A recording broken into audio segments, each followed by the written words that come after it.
We first met Demetrios Salpoglou, CEO of real estate website BostonPads, back in June, when the rental market in Greater Boston was still uncertain. We have 165,598 unique listings, and so that comprises 15,500 plus landlords that we have in our database. The majority of Boston rentals run on a September 1st leasing schedule to coincide with college students returning to town. But when the pandemic hit, everything changed. The other day, we picked up 108 vacant units. Now, that's unheard of to have 108 units come in vacant, and they're like, okay, manifest this, get these done by September 1st. 3 months after our initial meeting, September 1st has come and gone, and Greater Boston's rental landscape still looks grim. We look back to the answers of September 16th, 2019, when the economy was on fire. We only had 1,338 apartments available to rent. Compare that to data tracked by BostonPads for September 16, 2020, and Salpoglou says there are close to 6,000 available apartments in Greater Boston. The question is, where did everyone go? I think the question is, how many didn't come versus where did they go? With many area colleges going virtual and people looking for more space as they work from home, some once reliable rentals are now a struggle to fill. James Arsenal owns a two-family home in Somerville. He leases both units in this typically happening hood. We had tenants here for 4 years, and it was $3,100 for 4 years.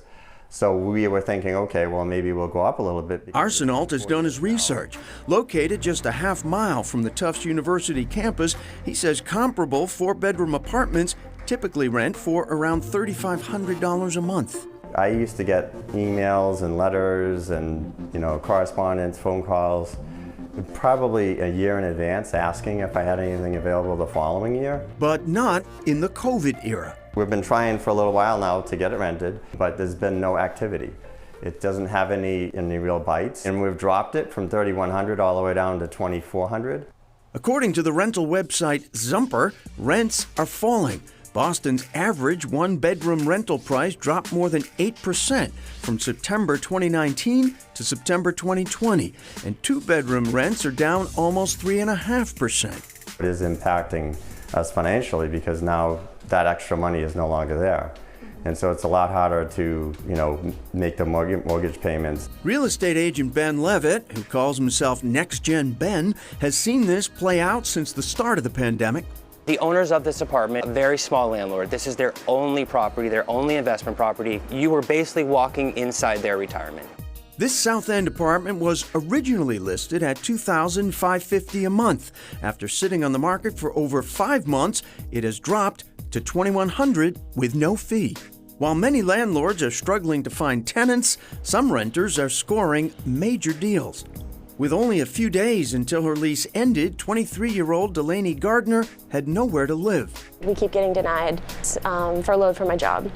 I even had gotten a letter from my company, my boss, saying, this is our employee, this is her salary, we plan on being back mid to late September, and we will be welcoming her back and all of that. And we had no luck. She hit the street and walked into Next Gen, where she met Ben Levitt.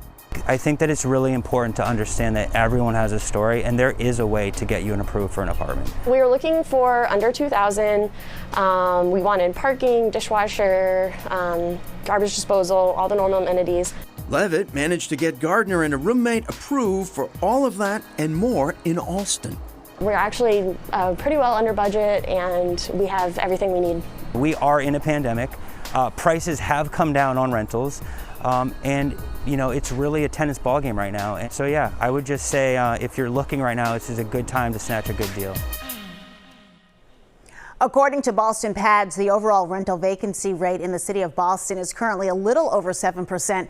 That is a massive increase year over year. The vacancy rate in the suburbs is just under 4.5%. Still a huge increase over 2019, but not as big an increase as the city, as some renters seek more space in the suburbs. Coming up, a custom home that comes with a car.